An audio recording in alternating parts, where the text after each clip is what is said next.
వచ్చి ఆపవలసిందిగా కోరుతున్నాం.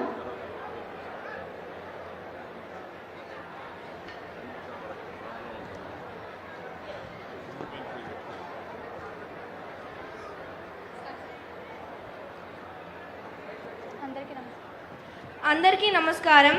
నేడు మన నర్సన్నపేట ప్రజావేదిక నందు స్వచ్ఛ ఆంధ్ర ప్రతిజ్ఞ చేద్దాం. నేను నా పరిసరాల పరిశుభ్రత కొరకు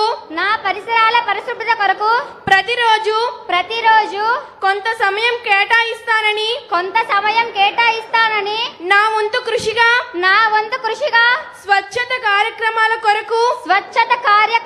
కొరకు శ్రమదానం చేసి పరిశుభ్ర ఆంధ్రప్రదేశ్ సాధించే సంకల్పానికి కట్టుబడి ఉంటానని ఈ రోజు పరిశుభ్రత గురించి నేను వేసిన ఈ ముందడుగు ఆంధ్ర రాష్ట్రాన్ని పరిశుభ్రంగా ఉంచుటలో సహాయం చేస్తుందని నమ్ముతూ ఈ రోజు నుండి నా తోటి వారికి కూడా స్వచ్ఛతపై అవగాహన కల్పించే దిశగా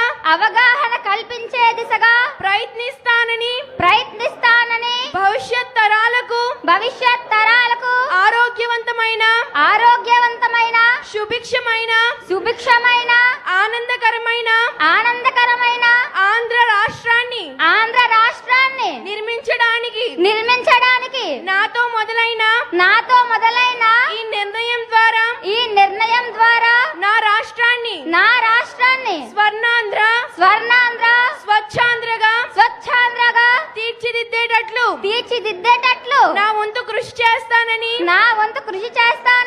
ప్రమాణం చేస్తున్నాను. స్వర్ణాంధ్ర స్వచ్ఛాంధ్ర.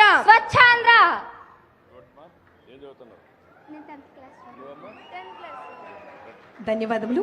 అందరినీ కూడా వారి వారి స్థానంలో ఆసనులు కావాల్సిందిగా తెలియజేస్తున్నాం. చిన్నారులిద్దరికీ కూడా మీ అందరి కరతాళ ధ్వనుల మధ్య శుభాకాంక్షలు తెలియజేద్దాం.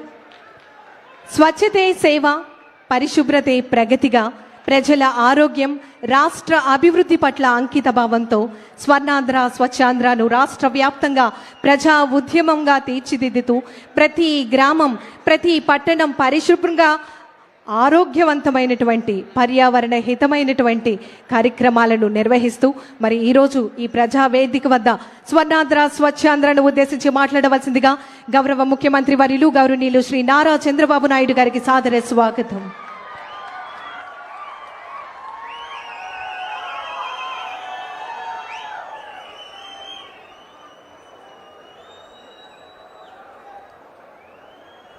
గౌరవనీయులు